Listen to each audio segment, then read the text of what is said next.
it's been a while. It has been a while. It's always been a while. I know. We take too long in between these. It's because we have busy lives. Yeah. If we can do this full time, would that be amazing? That would be amazing. Maybe after the holidays, maybe we'll get in here some more. I don't know. We're always busy. If it's not one thing, it's another. Mm-hmm. Chestnuts roasting. So the news is still crazy every day. We can't even comment on anything because by the time we comment on it, it's like on to the next crazy, I know. insane Since we've thing. been out for a while. Yeah. I mean, a lot has happened. A lot's happened. I mean, we got to get caught up. Yeah. Well, there was that shooting in public in New York. The CEO. That Brian Thompson, the CEO of United Healthcare. That's kind of crazy. You know, I was actually following that for a little bit. I was following it too. And there's some loopholes in there that I'm still scratching my head on. Of like what? You know, first of all, his motives are kind of weird right now. I mean, until they fully come out. Well, it seems like, as soon as that happened, I feel like everybody said, oh, I know what happened there. You know what I mean? I get the motive. Do you? Well, like, you can understand why. Whenever that happened, I'm like, I bet it was somebody who had an extremely bad experience. That's what I thought. Yeah. 100%. I'm like, here we go. Somebody got denied. You know, then they appealed and they got it denied again. And they lost a loved one and they snapped. That's what I thought. That's what I thought, too. I think that's what most people thought and probably still think. And here it comes out to somebody who has, well, as far as we know, no ties with anything and just doesn't like the way the system works. Yeah.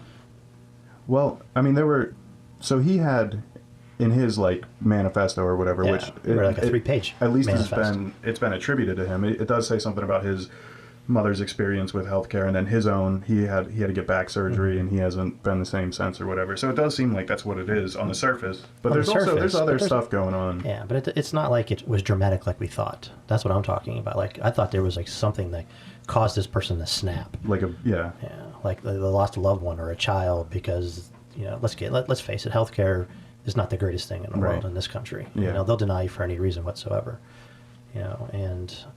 So that's what I was thinking. I'm like, okay, if this happens, now we're going to open up Pandora's box because now everybody's going to snap. Yeah, I went on to a video and it was talking about how some company is screwing people over and stuff. Mm-hmm. And I opened up the comments. First comment is, "What's the CEO's name?"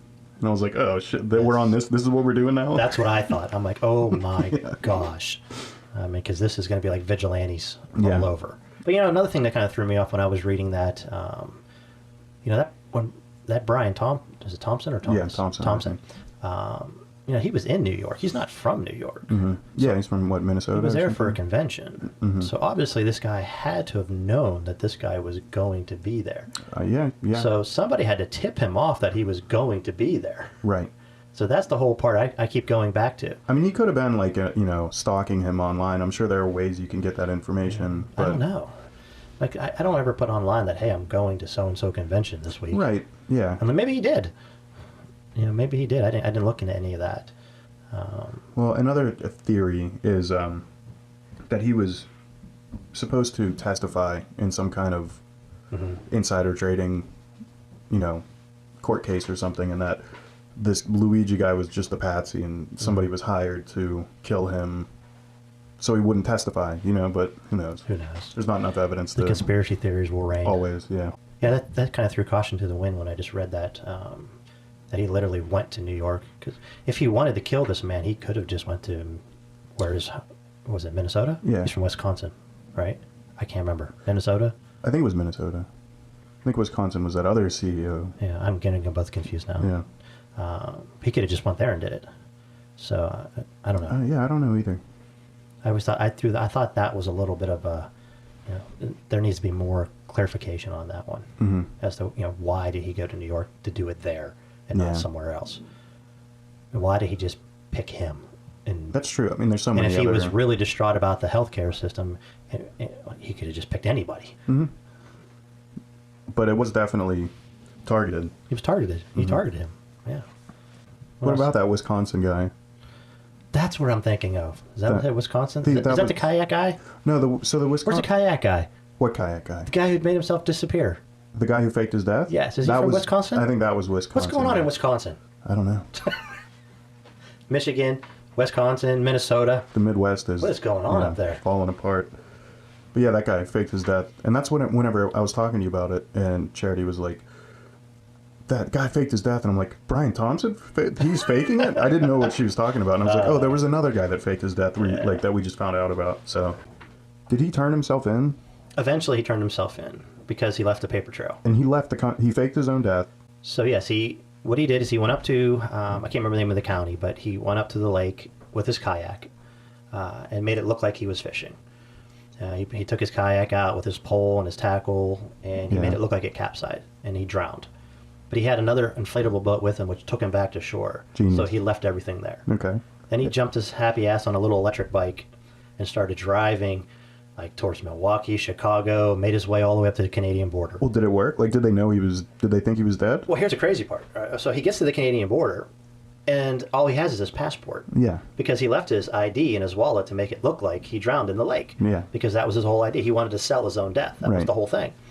So he gets to the border, and the Border Patrol was like, that's just kind of suspicious. Why you don't have a driver's license? Yeah, right. You know, so I don't know why they didn't detain him right there, but somehow he made it through. He talked his way through it. Okay, so now he's in Canada. He's in Canada. So then he goes to the airport, buys it. Well, wait. When he goes through the border using his own name and his own passport, which is going to come back to bite him in the ass. Okay. Yeah, because I don't know how you do that. He should have prepared a little more. Yeah, he got a little stupid on that. So he did all this craziness because he watched too many movies is probably what he did. And then just used his own passport. And then used his own passport like a dumbass. Yeah. You're supposed to be dead. You're supposed to be dead, exactly. So obviously we know that he's going to get flagged. Okay. So he goes through, he gets on a plane to Paris, I believe. That's where he buys the flight ticket, again, using his passport. Whatever it is, it must be a really big deal for him to fake his own death and leave the country and leave his kids. He had a wife and kids. All to go meet some woman. Is that what? That's all it was. It was all about. I should have known. I should have just guessed that. Yeah. And he ended up going to Paris. He flew into Paris, called up some girl. She met him. They shacked up in a hotel for a couple days. I think he was trying to go to Georgia because he didn't want to get sent back to the United States if they caught him. Like through extradition? Yes. For what? For what? What was he running from? The only thing I think is like insurance fraud. His wife turns him in for the insurance. He died. You know, I don't know. Was he in debt up to his ass? I have no idea. Maybe. But like, I mean, imagine that. It's like I have, my wife and 3 kids. Here, you can cash in on my life insurance policy. I'm out of here. But he was lying to them too. He lied to his wife and his kids. Just to go. They had no idea. Get a Russian hooker. He was dead. Just imagine, his poor kids and his wife are distraught. Yeah. Because they think this man he died. And then he's found in a hotel room with a hooker. I can only think that's what she was. I don't know, mail order bride, something. Yeah, somebody who he's paying a lot of money. He got scammed. That's the whole problem. He got scammed. He lost his money. He had nowhere else to go. They eventually caught him. And he's been charged now with. Well, yeah, because his passport got flagged. So they're like, wait a minute. Like once when he crossed into Canada, and then again when he went to several Paris. days later, this would pop up. Yeah. When they started investigating it and doing a trail. Why was your flag or your passport flagged going into Canada? You're supposed to be dead. It's funny though because if he really wanted to, I mean, I think he was a well-off guy. I mean, he could have just divorced his wife. Maybe she wanted to leave her with the money. I don't know. Okay, this is my way out. She'll have money. She'll be taken care of. Right. I'm gonna go shack up with this amazing hot ass. Right. Mail order prostitute. I don't know what she was. They should have just let him go. They should have just spied on him and let it go as long as it could, just to see what he does. He does that for 6 months, and then what? He's like, well, now what do I do? Yeah, but they traced him. He must have left a really bad paper trail. Obviously, he's not good at this. Yeah. Obviously, he faked the first part to a point where they're like, okay, this guy's probably... he's missing at least. He's probably dead. There's something there. Like, he faked that part pretty good. And then he messed everything else up. He didn't think it any further than that. As soon as he got on that electric bike, he was like... He was done. Like, I don't know what to do next. So they traced him all the way back. He opened up a bank account in another country using his passport. Yeah. Switching over to foreign currency. They traced him back to the hotel. They sent him an email saying, hey, you're busted. We know. Yeah. And then at that point, he said, you know what? He threw his hands up. He said, I'm done. You got me. I'm done. He also said the woman he left wasn't who she thought she was, so he ended up eventually turning himself in. Catfished. Yeah, that's why I said he got catfished. He got catfished. All of that. Fake your death, leave your wife and kids, fly to Paris, catfish. You know what happened? He met this woman. Maybe she was hot as hell. Okay. And he was like, oh my God, this is the woman of my dreams. They went to the hotel. She knocked his ass out, stole all his money, woke up the next day, pants down, money gone. How much you pay me? Yeah. You bitches. What an unlucky guy, man. It all came crashing down on him. All for some... So he gives himself up. He goes back to the United States where his wife files divorce. Yeah. In full custody for the children. Right. Basically says you're a piece of shit. Well, I think that's what he wanted all along. Well. No wife, no kids. He got it now. Yeah, there you go. Be and careful all the what you wish humiliation. for. Right. Yeah. You dumbass. I haven't seen anybody defending this guy, though. Sometimes you just got to fake your death and go to Paris. Everybody... I want to see... I want them to show the picture of the girl he left for. That's true. I haven't seen that yet. We do need to see that. I need to see it. I need to dig that up. Yeah. And see if we can't find it. Because that is definitely worth looking at. Like, what would make you fake your own death? I swear to God, if I find her, I'll try to get her to Skype in the podcast so we can interview her and be like, what were you doing to this guy? Yeah. You know, like, she's like, how much was he paying you? I have so many questions. Catfish Big 101. Yeah. Poor guy. Well, his life's over. Yeah. He deserves it. He'd have to leave the country. Now he would have to leave the country or somewhere because people are going to know who he is. Be like, you're a moron. Yeah. God bless America. Only in the United States. Only in America. Can you fake your death and fuck it up? Yeah. That right there is proof that people watch too much TV. Yeah, I get what you're saying. I mean, it's just how one many guy, movies have you watched that you've seen that scenario? Yeah, well, I feel like I could pull it off. You know what I mean? I'm like that. When really? When I watch a movie where I'm like... I can do that. I'm like, yeah, I can do that.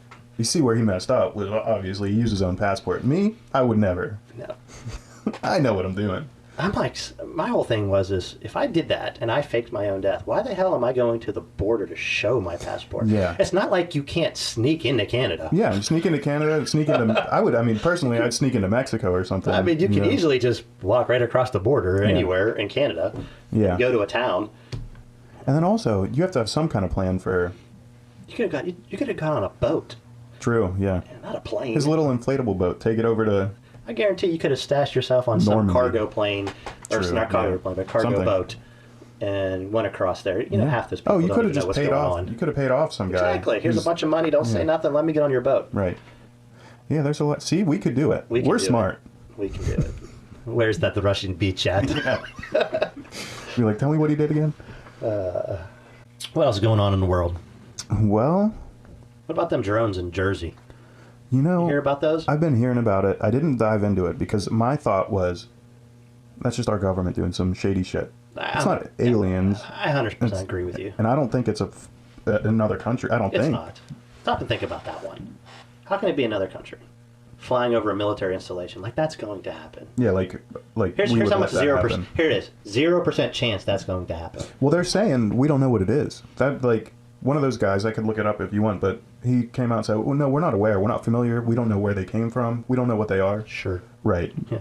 There's no way in hell they don't know. Yeah. Deniability. Well, what do you think they're doing? They're probably testing something. Yeah. Probably testing a new technology. That's what they do. It's also so much coordinated. So many. Correct. Like one person. And to fly a drone in the United States anyways, anything that weighs over a half a pound has to be registered with the FAA. Really? Yes. Shit. So I had no idea. Yeah, so they can track it. So then anything, I can't remember what that's called, FAI, I don't know. It's some kind of tracking thing that they use. Okay. That makes sense. Because I got a drone, and it's very light and very tiny from China, Yeah, I think it's like 0.55 pounds or more or something like that, which is a lot. That's interesting, yeah. The government or the military doesn't follow FAA law. Of course, yeah. They're not regulated by the FAA. They may follow it to an extent because they fly in some of their airspace, but they don't have to say anything to those guys of what they're doing. Yeah. So that's why nobody would know what's going on. I just don't know. I just think it's common sense that that's what they're doing. Well, a lot of people said it was... the weird thing is that it started... It's obviously not aliens because they wouldn't use drones, but that was like a big theory when it first started happening. And there was this guy, Cliff High, I think his name is, and he made a web... or like a computer program back in like the 90s that he's been using for years and years and years. And he uses it as like a predictive tool, like an algorithmic, where he'll put in data and it'll spit stuff out of basically to try to predict what's going to happen in the future.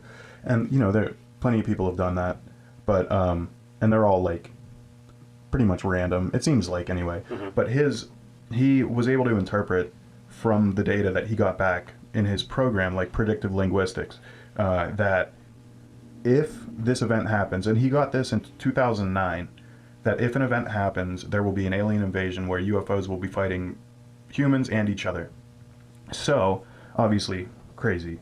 But the trigger for that event will be an interview with Joe Rogan and Donald Trump.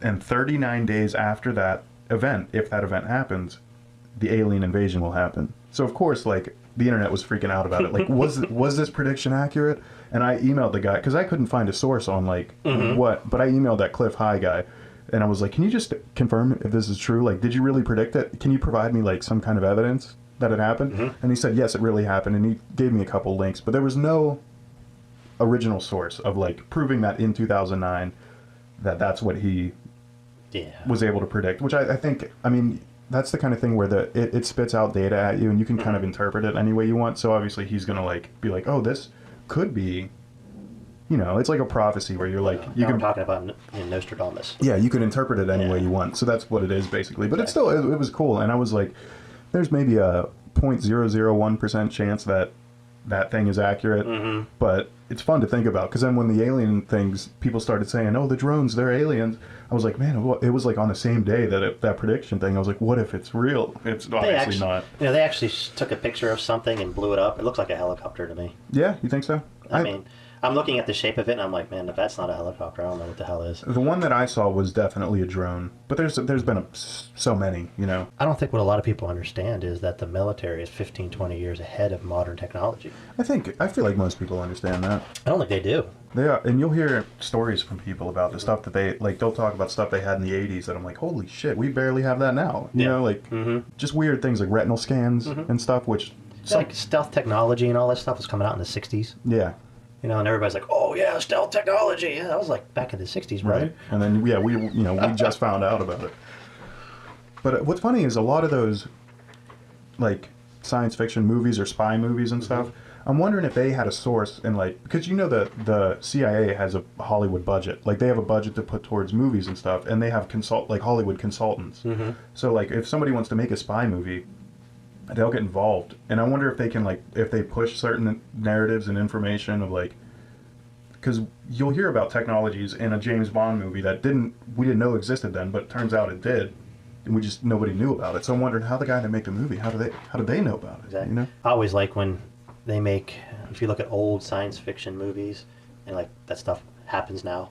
Yeah, I like that too. I like seeing that. You're like, how do they see that? Yeah, either it's just, I mean, it could be art imitating life or life imitating art. It could be like Steve Jobs was like watching Star Trek. He's like, man, let's do that. Let's do that. You know? Yeah. So it could be that, or it could just be, it was some kind of technology that we already had some version of that we just didn't know about. But yeah, it's pretty wild. What's going on with that Pokemon book right there? That's new this week. What's going on with your stuff over there? You like that, huh? Yeah, I like this vibe. It's a little, you know, a little more chill, low light. A little mood lighting. But yeah, we were talking, because we mentioned last time, you said you were going to go through all your stuff. So, yeah, actually I don't even know what we were talking about it. But you mentioned that you had a bunch, and I was like, man, you got to start looking through those, see if they're worth anything, all these old comics. So I have more down here. I mean, I have boxes of them, of old comics, and... Which you just got, you're not like so much of a collector or anything, you just kind of had them from when you bought them when you were younger. So when I was younger, I loved comics, because I like to draw. I would draw comics, I would read comics, and I liked it, but I was also into sports. So the more and more I got into sports, the less and less I started reading about comics. But I always liked comics. And then when I went into the military, one of my friends actually got me hooked on it because I needed something to do to pass the time when it was just me by myself. And you're in a dorm and you're like going out of your mind because, you know, you got to kill some time. Before cell phones. Yeah, I didn't have cell phones. You know, we can do all that. So I remember my friend's like, hey man, check out this new comic that I got. And he showed me it. It was really cool because Spawn is basically about a military person who makes a pact with the devil because he wants to see his wife again, and then he gets screwed over, and then the whole thing just kicks off. So I was like, cool. So I started reading it, and I got intrigued, and then I just started buying them. But I would buy one to read, and I would buy the other, and I would never touch it. Oh, I didn't know that. That's smart. Yeah. So I put it away. So I have two of each one. So that's how I did it. And then, of course... So did you think or know that they could be worth something, or did you just... I've always run into people who was like, you gotta, I collect comics, and I always thought that was stupid. When you're like, okay, whatever, dude. You Well, collect yeah, comics. now This is dumb. Now it's like paying off. And then my buddy's like, no, dude, seriously, you should just put one aside and just leave it there. And he was like, maybe one day they'll be worth something. If they're not, throw them away. And I was like, okay. So I did that. And, of course, the more and more my career took off, obviously the less I started doing it. But I took all those comics and I stuck them in a bin, and I always took them with me. I never got rid of them. Yeah. I just moved them from one place to another. And I just remember that one day we were talking, and I was like, I have these old comic books upstairs underneath my bed that had been sitting there for like 20-some years. They're in good condition, too. Yeah. And then I opened them up, and I started going through them. And, yeah, they're like mint quality. I mean, these ones here have never been read because I bought them and I put them in the containers. Ones like that, I don't know about the whole grading process, but you should probably get them graded. Can't hurt, I don't know how much it costs, though. But also, you said that, your wife was like, what are you doing? Comics? You crazy? And then you're like, hey, this one's worth $300. That's exactly what she did. I was like, I just looked this one up. It says it's worth $300. She was like, what? Now I'm interested. Now she's interested. Well, that was, like, Allie's the same way with the Pokemon cards. I started going through a bunch of them, and I'm like, I can see what these are worth. So I went through a lot of them, and I had some that were worth something, and I, put them up for sale online. And she was like, how are those worth anything? They're cardboard. It's just a piece of cardstock. And I'm like, some of them are worth a shitload of money. Yeah. Now I'm going down a rabbit hole.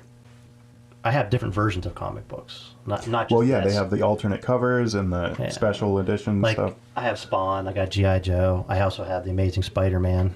I have Transformers. I have Wetworks. Remember I was telling you about the Wetworks? Yeah. I don't think those are worth anything, but... Well, some of those ones, like, there's a little spin-off side character that you buy an issue thinking, like, oh, I'd like to see what this is, and then it doesn't take off then they make a movie 20 years later, and it's like, oh, shit, all of a sudden this side character is important, And I have no idea why I kept them. I just did. Every time I was done with them, I just put them in a box or whatever, and I just kept them.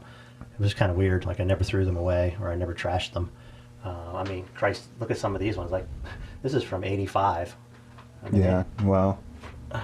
That's just how well I've kept them. I have a lot of G.I. Joe comic books. I got a lot of Spawn. Like I said, I got a lot more. I just grabbed a handful and threw them out there for the hell of it.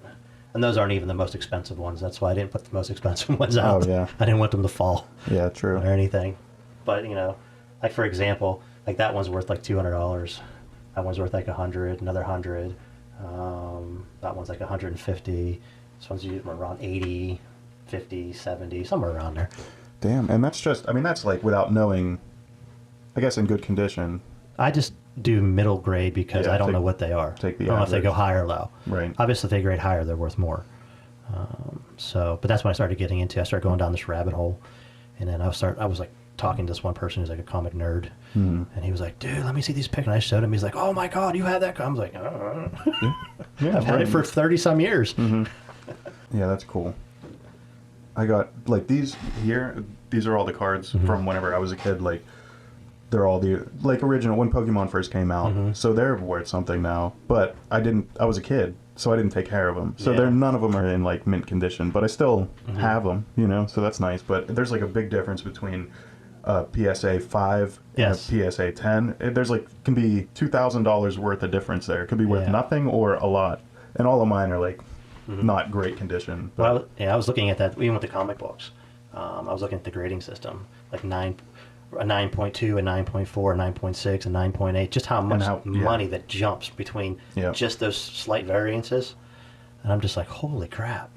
You also wonder, like, who's grading it? Can we trust these people? You know what I mean? Can I just pay off some guy to be like, give it a 10? Well, the company got busted. Oh, really? I was reading about that. One of the comic companies, I don't know what the hell they're called, PSX or something like that. PSA is one of the grading companies, and then there's like a couple other big ones. There's a bunch of them. Yeah. They got busted because they certified a forged comic book and said it was a grade 10, and here was a forgery. Wow. So basically, ever since they've done that, their word means less now. They're shit. Yeah. So everybody kind of like sticks their nose up at them. Right. I guess the die-hard comic guys. But yeah, I don't even know how many people are actually into collecting comics. I mean, it's like a whole cult. Oh yeah, no, it's huge. That's huge. Yeah. like I've been to Comic-Con before. Like when I was out in California, San Diego. I went out to San Diego Comic-Con. I actually met the creator of Spawn, McFarlane in 98. Oh, that's cool. Todd McFarlane. In the 90s, Comic-Con isn't anywhere near as big as it is now. Yeah. So even when I went there, I just remember there was like 40 or 50,000 people there. Now there's like 3, 4, 500,000 people there. You know, that's just how much it's grown. Yeah. How crazy it is. It is crazy. I mean, Pittsburgh has a pretty big scene too of like cons. They have Steel City Con and stuff that they have. I mean, it's more a little more focused on movies, but there's still a lot of comic book collectors and stuff there. But that's pretty cool. So now I'm going down this rabbit hole. I'm like, but should I start finishing my collection? See, that's tough because you're like, I was thinking the same thing. I was looking on eBay. I was trying to like sell some cards, and then I came across one, and I'm like, well, I kind of want to buy that one. And I'm like, no, I'm not here to buy more. I'm here to, you know what I mean? I'm not here to spend money. I'm here to see if I can make any money. I mean, I could probably sell a couple of these. Well, like I said, I got duplicates. Yeah. And, you know, I can make some cash and turn that in and buy the ones I'm missing or something. Right. Well, if you can complete a set or something. But I don't know if it's worth it. Yeah. Because when you go back and you look at some of these comic books, like, for example, you can look at a comic book back in, I don't know, I'm just using this for example, back in the 80s, and, you know, obviously issue 1 is worth some money, and then issue 2 is worth nothing. Yeah. And it's really weird. And then, it is weird. But down the road, for some reason, issue 20 is worth a whole crap load of money. Well, it'll be like, issue 15, somebody made an appearance, or there's a typo, or like anything. It could be like... And it's worth a whole bunch of money, but then 30 other comic books are worth not 10 cents. Right. Yeah. It is weird. I didn't know Spawn was that big. Like, when I started in the 90s... They're supposed to be doing another movie, right? Because it was it's supposed to come out in 25 or 26. Jamie Foxx is supposed to play Spawn. Oh, that could be really good or bad. So we'll see. But I like him. I mean, I hope it's good. Because who was that guy? Was it Michael Jai White or whatever? Isn't that his name? The guy who played the last Spawn. Yeah, something like that. And that, I mean, even that movie was kind of over the top and kind of corny. And it was definitely corny, but I still watched it. Yeah, I watched it too. Well, if they are coming out with another movie, then the value's probably going to jump on those, you know. Yeah, especially if they spin off characters and they become big, like this girl right here. That's Angela. So if they bring her into the movie, or into the universe, then so she's a spin-off already. I think she went over to DC Comics now. I believe. I don't know. I didn't follow everything, but that is supposed to be the half sister of Thor. Okay, that's who she is. So it's one of those characters that if they bring her into the movies, then it's like all of a sudden. And that's a prime example of like some of those comic books like those. Like you can have, obviously comic book number 1 is worth money, and I have 3 different versions of this one. This is actually the least expensive one. And then I have the newsstand version, which is more than that. This is director's cut. Newsstand version is worth more. And then I have a misprint. Oh, okay. Which is worth a silly amount of money. Which is, that's funny that's worth more than like, Yeah. And then like 2, 3, and 4, they're worth some money, but not a lot. And then you go to number 9, and it's worth like $80, $90 in mid-grade condition, and a couple $100 if it's in excellent condition. So it's just weird how that does that. Well, and when I look through the whole entire Spawn thing, because there's like, I don't know, I stopped at like 300, 400, I don't know where they're at. But you'll see low prints, like 11,000 prints of a comic book, and they're like $800, $900, and they're not even that old. They're only like a handful of years old, but they're such low print that they're worth silly amounts of money. But yeah, I was literally reading, just not that, but just other lines, and I would just find, if you have this comic version, the lettering is blue instead of green, that it's worth 10 times as much as this one. Yeah. And I'm like, wow, I didn't know all that. Yeah. Now I'm educating myself. Well, yeah, you got to look through them all. Like, I don't know if you have yet, but see if any of yours have one of those. Yeah. I haven't. I just, like I said, I only started with those ones. I haven't even got to the Spider-Man. I got to look up. I'm going to have to pull this out. I have to look up if these are worth anything. You should probably recognize them because they're older than me. Ooh. This guy. Oh, I have those. Do you still? I have them all. We have to. Yeah, I have the originals.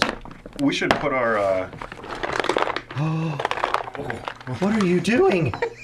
You can't make them fall like that. We got to put. We got to put our collections together. See if we can. I don't know if they're worth it. You think they would be worth something? They still are. Yeah. Even if they're out of the box. I actually have I believe, and I have to confirm this. I have to go to my parents' house and look. Mm-hmm. But I believe I have one of the Holy Grail ones. Yeah, well, definitely.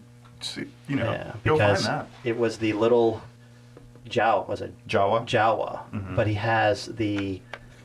he doesn't have the cloth. He has the plastic Cloak. cloak. Oh, okay. Yeah, and that's supposed to be the very super rare one. Yeah. Yeah. These are cool. But yeah, I have all mine. I have the Light Speeder. I have the Millennium Falcon. I have all of them. See, now's the time you got to pull those back out. And if your mom threw them away, No, she didn't. She says Yeah. they're still in the attic. I just have never gone and. I was like, Mom, are they still up here? She's like, Yep. Anytime you want them, come get them. She kept them. you have to. You should get. I'd love to look through those with you just to see, Mm-hmm. see what's in there. Yeah. Some of that stuff is the stuff you wouldn't think would be worth I got anything. the Light Speeder. I got I got them all. Yeah. X-wing fighter. Do you have any that are still in the box? Like, did you keep? Hell no, you're a Yeah. kid. Okay. I was a kid. I played with all that stuff. Right. And for whatever reason, I don't know why, but those toys, with my Tonka toys, I have the Tonka toys too, old Tonka trucks. The old heavy duty ones. Yes. That yeah. For whatever reason, my mother put those in a box when I was done playing with them, and then she just stuck them in the attic, and that's where they've been ever since. And I've never seen them again. I mean, I know where they are. My dad used to collect a lot of baseball cards and stuff Mhm. like that, and he had a shitload of them. From the 60s and 70s, and then he went away to college, and his mom tossed them all, and he came home and he's like, what the fuck? And if he because he would have held on to those, and if he had them now, they'd be worth a shitload of money. Yeah. Because like the cards, as far as like sports cards go, if they're from the 90s, which is what like mine are, they're not worth any, because they Unless they're misprints and things right, like that. they've just printed so many Tons of them. in the 90s that it's like saturated the market. but, Because like, I think that's when the crave started kicking in. Like, so they just and kept people went and bought boxes of them and never opened them. Like Mhm. bought 10 boxes of 91 scores or 91 Yeah. Donners or whatever, and so on and so on. I just stuck them in a closet somewhere, and then like everybody had them. yeah. So Yeah, and the ones that are older, they don't hold up as well because they have like that. It's almost like paper back on yeah, it. they You know what I they mean? break Like- down and fade. Yeah. As a matter of fact, here I'll show you. I have baseball cards as well as I Oh collect. shit! I have all kinds. I've never seen those. Check this one out. Oh wow, Jim Langer. That's a 200. See, that's what I'm talking- That's a $200 card right there. Yeah, this thing. It's Let's 1975. see if I can. You'll have to get a picture of that or something. Yeah. But yeah, I have a couple like this, but none of them are worth anything. I mean, I have tons of baseball cards and stuff that I collected when I was kids that I still have. 1975. Yep, 1975. I got lots of them. I could just sit here and look at them Yeah, here's a whole set. all day. There's a whole Oh, set. nice. When I was a kid, I just kept them. Like never got rid of the Yeah. stuff. Yeah. I mean, that stuff's 35, 40 years old. Right. First, I'm old. Yeah, also you're lucky that, the one that you kept that stuff because, and also that your parents didn't throw it away, the stuff that they have in the Mhm. attic. I remember my dad a long time ago. He would tell me like, keep the cards. Keep stuff nice. They might be worth something one Yeah. day. You never know. And of course, Well, I you wish wouldn't- I would have kept my old, and I never did. But I used to have all the original Transformers. Mhm. When they first came out. But those are long gone. Well, you would never think, like, try to think of that now, like, because there's going to be something. I had Stretch Armstrong. Yeah. You know how much that dude's worth? Really? It's a stupid amount of money. The original Stretch Armstrong. That's crazy. Yeah. Yeah. I used to try to rip him in half. I tried to stretch him so hard. That's why he's worth something now, because there's none left. They all got ripped apart. Yeah, there is something now. Like, try to imagine what there could be now that in 15 years, something that's coming out today is going to be worth something in 15 years. It's so hard to predict, like, what's going to be. 'cause Especially now. You see, like, Beanie Babies, and there still is a collector's market, and there still is a group of people that. But So- Beanie Babies did not blow up like it was supposed No. to. There's only a handful of them that are actually worth money. Mhm. I think it's like the original O.J. 10. Simpson. Yeah. Ones like that, those Yeah. stuff. Like the original 10, that's about it. Mhm. But yeah, and I remember that craze. Because it was, But that was the it was whole- a phenomenon. Like it was like- everybody was in it. It was like the whole conceit behind it Mhm. was like, these are going to be worth something someday. They fell for And, yeah, which that's crazy because it. like What a marketing genius. it worked, yeah. Because they sold millions of them things. Mhm. And they're still selling. Yeah, they do, and they had so many different kinds too. They're like, you have to get the Tiger Woods or the Princess Di. I remember those ones. I remember the bears. You had to have a bear. the bears were the most pristine Mm-hmm. because there were certain limited editions of them, and the Shamrock Bear and this bear Yeah. and the Care Bear. I and had whatever. some of those. I think my sister still has some. Yeah, I remember all those. Just like in her closet, she has a handful of them. But what about today? You know, is there anything you can think of that might end up being one of those items? I don't even know. I mean, like Hot Wheels. But that's another thing that like there's not much that are worth anything. You know, unless it's like a limited O.J. Simpson. Yeah, Bronco. something. I guess there's a huge collectors of Matchbox cars. That's true. Like Yeah. there's a huge thing of that. Like I go to a lot of Parts-A-Ramas to buy parts for my cars and things like that, and they're always They always set have. up there. Yeah. And there's a guy who has like hundreds of them, and I'm like, what is the big deal with these things? Mm-hmm. You know, but I can't. Apparently, there's a huge collecting or following. Yeah, of there them. is. I don't know. It is what it is. Yeah, I've seen people at like I went to like a community garage sale once, and somebody just had a big cardboard box full of old Matchbox cars, and there's like 3 adult men like sifting through and looking, and I'm like, you guys look ridiculous. But I bet there's a possibility they could find one that's going to make them I bet a bunch of money. So that's what it all is. Finding that diamond in the rough. I think that's what it is. and it's also like obviously the person who's selling it, they have no idea it's worth anything. So you find one that's worth $1,000 bucks. You're See, like, to me, hey, I always think that's a shyster move. to I mean, not I sell understand them. it. Yeah. But to me, I always thought, like, what if I was looking for comic books and this guy had a comic book that was worth $20,000 and they were selling it for 10 cents $5? because they had no idea Yeah. what it was worth? Like, I would feel like a complete asshole. No. Like, oh, here's 10 cents. Give me that thing. That's Yeah. what I mean. That's what you do, unless like. I'd be like, man, listen, I need to tell you this. Like, this thing's worth some money. I still want to buy it from you. I wouldn't know. I wouldn't know what to do in that situation. I'd stand there for 10 minutes being like, should I pay the actual price? Should I? Or she may say, a lot of them might just say, I don't care. Just, you can have it. I have no Yeah. use for it, whatever. Or thank you for telling me or whatever. But I don't know. I would feel guilty if I Yeah, I did guess that. so. Some people don't. Some people are. That's what they live for. Like they have no remorse whatsoever. They're like, give me it. I got it. It's mine. You didn't know. Screw you. Yeah. Right.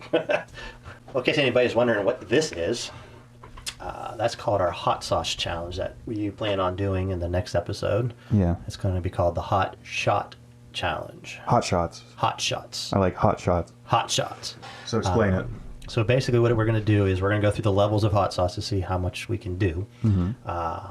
But there's a shot of liquor that goes with it. So I'm still trying to figure out if we should do the hot sauce, take the shot, and go on to the next one, or only take the shot when we think our mouths are too hot. I'm not sure either. And if anybody wants to leave a comment or a suggestion about it, because we're trying to figure out the rules to it. I don't know if we have to go through each hot sauce, and the only drink that you're allowed to have is liquor. It's it. I kind of like that. Yeah, the only thing you're allowed to drink to take the sting out of your tongue is liquor. But I don't know if you make it should worse. if you should have to take a shot, because then it's also like, well, what if I can get through all 11 without taking a shot of liquor? And I'm like, that's no fun. Well, that's what I'm saying. That I think it would be more challenging to take we have to take a shot. To take do the hot sauce, whatever we're going to put it on. Yeah. And then followed by a shot. Each and every There's one. 11 of them. Well, do you have 11 different shots? Does it have to be 11 different varieties of alcohol? Why can't it be the same thing? It could be, but imagine if we did 11 different shots to pair No, with. because we wouldn't make it through the episode. Just mixing everything together. No, I would do that. If we did one shot for every hot sauce, we would probably we'd be down here for a while. I'm spending the night for sure. I'm not driving home. Definitely. I mean, give us your suggestions. I'm curious to know this, like some of the rules of what we can do with this. It's definitely going to happen. Either we're going to take a shot, do the hot sauce, take a shot, or do the hot sauce and only take the shot when you can't, or when you need it. I don't know how to explain that. Well, yeah, the way I look at it is you have to go through all the hot sauce, and the only thing you're allowed to drink is liquor. So, if you went through one and it wasn't that hot, you don't have to take a You shot. can skip it, If yeah. you went to two and it was hot and you needed to cool off, or you needed something to get the hot out of your mouth, take a shot.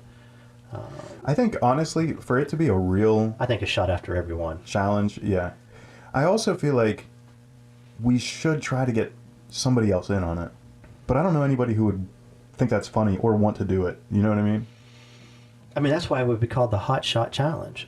So you and I can do it, and then we can You have to have 11 different hot sauces. We can invite somebody. 11 shots that follow it. Okay. Either you make it to the end or you don't. All right. Either it's going to be too hot or you're going to get...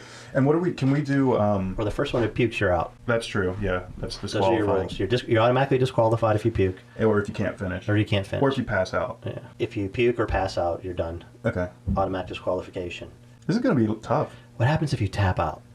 There's got to be a consequence if you tap out. Again, this is where we need everybody's suggestions. Like, what happens if you tap out? Something embarrassing. Definitely put a comment in there. Because it's got to be something that makes me not want to tap out. It's got to be something bad. It's got to be something bad. I mean, let's not get too crazy. Yeah. But it's got to be something that you don't want to do. Right. You know, we want to get this thing hammered out before we do the first one, and then who knows? Maybe it'll be a thing. Yeah. We'll be the first hot sauce show on the internet. What's the joke? There's a lot of... I was going to say, no, there's not. We're going to be the first hot shot. Hot shots, yeah. We'll do our own thing. Yeah. But, yeah, I'm looking forward to it. Yeah. All right, well, thank you, guys. We'll check in again before the new year. Yeah. Until then, peace out. Peace out. Bullets full of cases from my teeth. I got the powder falling out from my nose down to my feet. I'm unimpressed. Use your discretion.